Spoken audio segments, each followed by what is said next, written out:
kako si vidio utakmicu?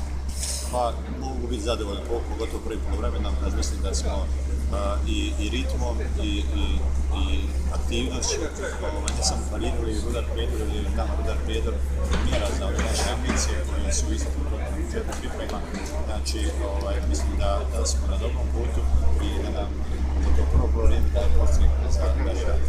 Ne možemo reći da smo nezadovoljni drugim poluvremenom, međutim falilo nam je malo agresivnosti sa loptom prema golu i na kraju smo to završili nekim rezultatom 1-0, iako neki komentarišu nije dovoljno da dadneš 4 gola pa da pobjediš, jer smo danas imali pregled za 2 autogola, ali u svakom slučaju sam zadovoljan na našem.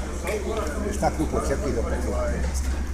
Početka prvenstva radimo ovdje još 3 nedelje, imamo još dvije kontaktne utakmice protiv Karanovca i Slobode iz Mrko iz grada, a onda preseljavamo Novi Sad. Mi već posljednje 2 godine radimo u Novom Sadu, pred početka priprema zadovoljni smo i nadam se da ćemo i ovaj put u saradnji sa Futbolskim klubom Vojvodina i našim sponzorom Dragoslavom Vukovićem, odnosno firmom Iskol, opet odraditi kvalitetni 15 dana i da ćemo se dovoljno dobro pripremiti početak prvenstva.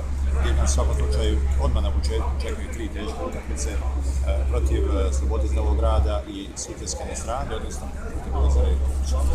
Hoće li još biti spremni igračni pada?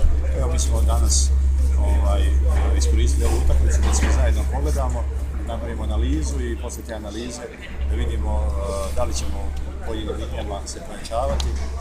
U svakom slučaju za naše ambicije je veoma bitno da podignemo nivo kvalitete u svakoj liniji i mislim da ćemo naći zajednički jezik i da ćemo to raditi.